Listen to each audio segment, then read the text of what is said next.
Good afternoon, and what is a warm, bright and sunny day. It is Sunday, May the 18th, and I'm in the reading with a nice hot cup of tea and a box to continue unboxing. And what I've got in here is actually another package, which is this. Unfortunately, I've already opened this one because I was searching for the particular individual issue of a magazine, which I'd ordered. I ordered 3, and they split it into 2 packets. Unfortunately, it was in the one I did an unboxing last time was in the other packet, but the one I'm going to pull out is this, which is Senet Issue 10, the board game which considers that board games are beautiful. Really does a very nice treatment of board games, whether that's providing previews, discussions, looking at particular mechanics, interviews with creators, and then of course reviews. And it's a really nice little read, lovely layout, clean and tidy, and it's you wish if you read it that you had a role-playing equivalent. Anyway, this came out in summer 2023, so I'm a year behind, but I'm catching up. And this has a really nice depiction of essentially Lady Liberty literally dropping her dice onto the table. We open up, we have an editorial from editor Dan Jolin, adverts and contents page, and behold, which is the preview section. As you can see, it's really treating the preview, essentially, it's just almost the same quality as a review, you know, giving it quite an interesting little bit of a discussion, really presenting the images of what you get in the game with reverence, and showing it off to its very best. We've got more of them, and then we've got an advert for something called Roll for Your Life. It looks interesting. It's actually basically creating unique and inventive characters, objects and locations becomes its own adventure as Roll for Your Life guides you through the entertaining and visually stunning journey. So that's a thing for role-playing rather than board games, which is quite an interesting sort of crossover because generally Senet doesn't cover role-playing games. But this is a Kickstarter thing, so that might actually be out and worth tracking down.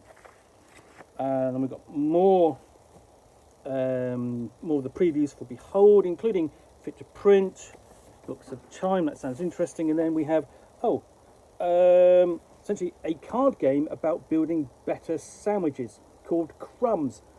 That looks fun. And not only do I now want that card game, I also want a sandwich. Regular letters page, and then Tristan Hall continues his development diaries of his Gloom of Kilforth. Before we switch to the first of the entries of the major articles in the issue, and this is Bez in Show. This is with the designer Bez Sharari, and I'm pronouncing that wrong, for which I can only apologise to her. Bez is always a presence at UK Games Expo. We always sort of like, you know, just catch up and see how each other is. She is a really nice person and does some interesting games. As you see here, and essentially you've got some of the artwork from her games, as well as a ludography of what she's done so far. And that's always nice. Essentially, you know, ludography is the equivalent of a bibliography but for a game designer rather than an author. So that's a nice lengthy interview. And then Gods and Monsters. And then this is the artist's piece, looking at interview with the artist Adrian Smith, who's worked for Games Workshop and Come On or Cool Mini or Not. And this showcases his artwork, as you can see. And Senet does this every time, and you know, you can really show the artwork off to very, very well.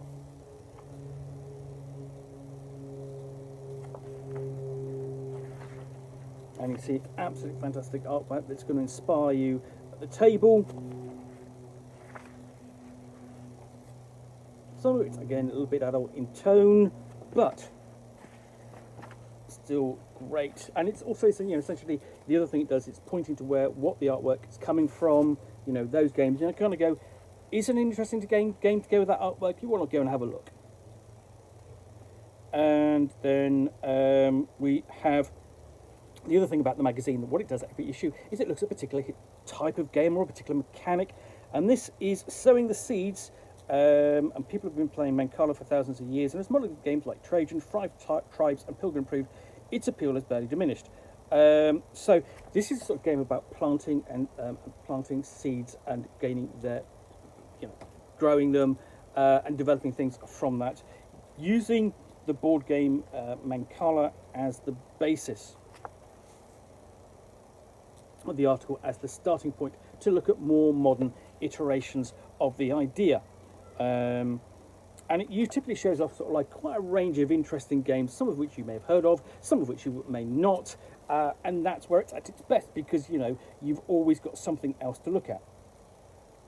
And then actually go with the cover, there's a theme explored in the issue, because it's also having a look at the mechanic, the idea of growing things. You know, like as in Five Tribes and Mancala, we have power play, and this looks at politics. You know, and this is essentially the theme of politics in a board game, where it starts, where it started, and what's the state of play today.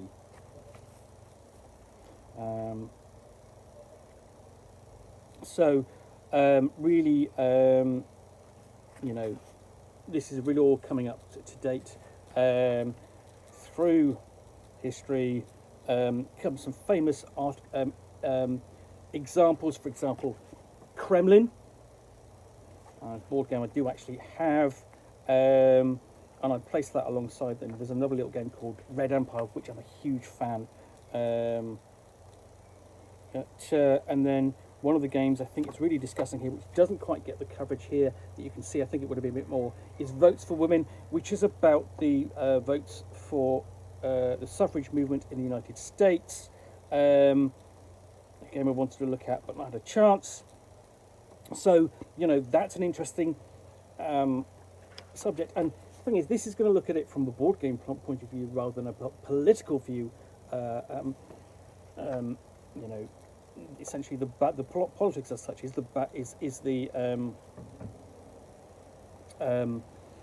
you know, is what the baggage that the players will bring to it. And then we have unboxed. Unboxed is the review section. So we start off with sort of like verdant game about growing things, in sort of like, you know, almost fitting in with that earlier idea of growing things.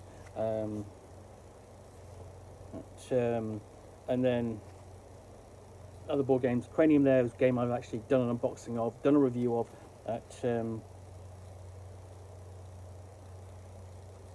then big game like Frosthaven, and that actually is the Senet's top choice for the issue.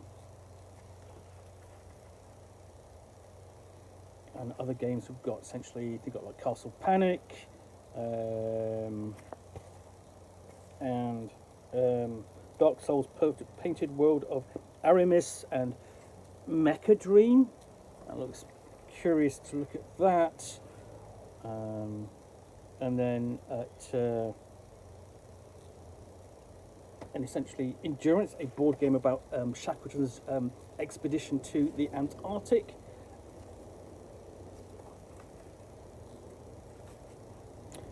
Jurassic Park, the legacy of Island Nubar. That's another Funko Games design. It's on my radar because I keep reviewing Funko Games designs, but it's a bit expensive.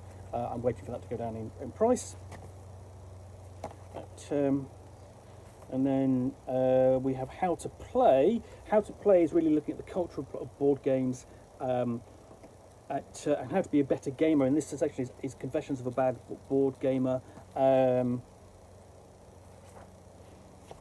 We've got the credits page, and then lastly we have Shelf of Shame, which is where a designer, a YouTuber, reviewer and so on pulls a game off his or her shelf and reviews it after it's languished there for a bit of time, you know, they've not got to it. Kind of know how that feels, but with role-playing games. Nevertheless, that then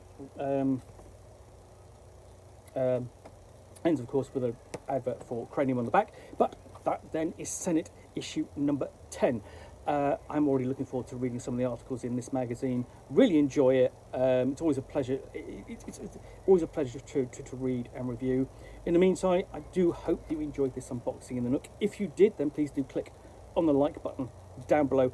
And of course, if you've got any comments or feedback, I do appreciate you taking the time to post those. And lastly, if you want to be alerted to get more unboxings in the Nook, where you'll see me out here with a package or box from which I will unbox a book or game or role-playing supplement and so on, or a board game, or even a magazine about board games, and then talk about it to the best extent of my knowledge for roughly 10 minutes or so, all of course accompanied by a nice hot cup of tea,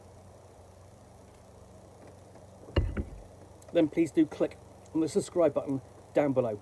Thanks again for watching another unboxing in the Nook. I will be back again soon with another one. Bye for now.